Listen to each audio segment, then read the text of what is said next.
Halo teman-teman, saya Nadya Dwi Pertiwi Nur Fadillah Herardi bersama rekan saya Renggi Tri Agustin akan berbagi penjelasan mengenai tingginya angka pengangguran di negara-negara kawasan ASEAN akibat pandemi COVID-19.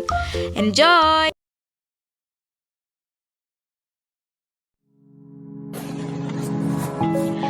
The COVID-19 pandemic, in addition to having an impact on the health crisis, has also reduced the ability to absorb labor in ASEAN countries, which have been trying to reduce the unemployment rate before the pandemic came.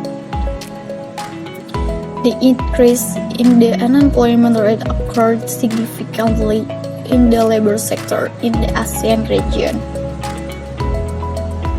How could it not be?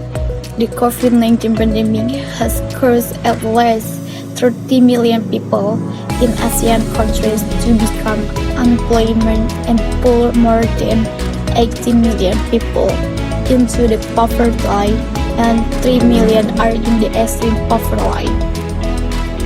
This significant increase in unemployment occurred due to the allocation of labor in ASEAN countries, which is still dominated by the informal sector and tourism, which was heavily affected by the spread of the COVID-19 pandemic. The economic sector, especially the tourism sector and the informal sector, is the most affected economic sector in ASEAN. The tourism sector is one of the vital sectors for the ASEAN regional economy, which in 2019 contributed $400 billion to the ASEAN regional economy, meaning 2020. In the report issued by ASEAN at the end of 2019 regarding the composition of the workforce in the regional economy, the informal sector still dominates the composition of the workforce in ASEAN, especially those related to the tourism, construction, transportation, and retail sectors. The definition of workers in the informal sector is workers who do not have social insurance, and the majority have no alternative when they lose their jobs. The majority of workers in the informal sector are those in the middle to lower economic position. At least more than 57.5 million workers in these four sectors, tourism, construction, transportation, and retail, are informal workers. Kanan et al. 2021. The countries such as Cambodia, Vietnam, Myanmar, and Laos, the majority of their workforce, between 81% and 99%, are in the food and beverages and accommodation industries, which are closely related to the tourism sector. ASEAN Secretariat 2019. Based on a survey by the Asia Foundation in Thailand, as many as 81% of workers in Thailand who lost their jobs came from the tourism sector. The impact of this job loss is quite substantial, considering that the tourism sector contributes at least 1/5 of Thailand's GDP.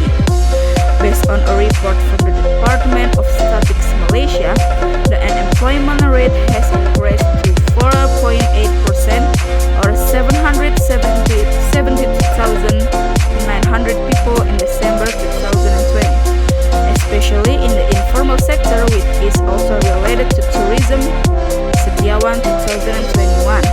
However, at the beginning of 2021, there was an increase, especially for those working in the service sector due the easing of restriction on the mobility of the community when the vaccine had started to be distributed. In Indonesia itself, the composition of the informal workforce also dominates. More than 70 million workers in Indonesia work in the informal sector. Several reports state the income of workers in the informal sector, especially those related to the service the tourism sector, such as online motorcycle taxis, has decreased by 80% during the pandemic.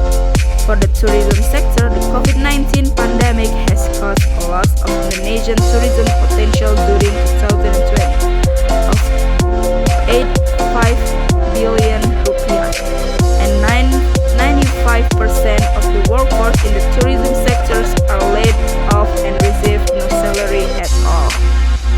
vaccination and workforce reform become the solution. One of the cooperation plans that will be carried out restored economic in ASEAN is the standardization of COVID vaccination certificates which have been pledged by the leaders of the member countries. This digital certificate will later function like a passport that show individuals who have received vaccine injection and will then be given permission to travel the countries in ASEAN. It is hoped that the standardization that is set together can become a reference for all countries in ASEAN in receiving tourists. With this standardization, the wheels of the economic in ASEAN, especially in the tourism sectors, are expected to recover more quickly, where more than 133.1 million international tourists came in 2019 alone. However, there is no specific deadline for the implementation of this certification. However, implementation in the near future is very important, considering the level of urgency for ASEAN to receive the tourism sector. With an increase in the capacity of capabilities of the workforce in ASEAN region, workers have other alternatives and other employment opportunities, including the option to become formal workforce during a pandemic. Furthermore, collaboration between government in ASEAN to overcome the problem of increasing unemployment in ASEAN, especially in the tourism sector, is very crucial. With intergovernmental collaboration and increasing the capacity of the workforce, especially in the informal sector, the unemployment rate in ASEAN region will soon be overcome.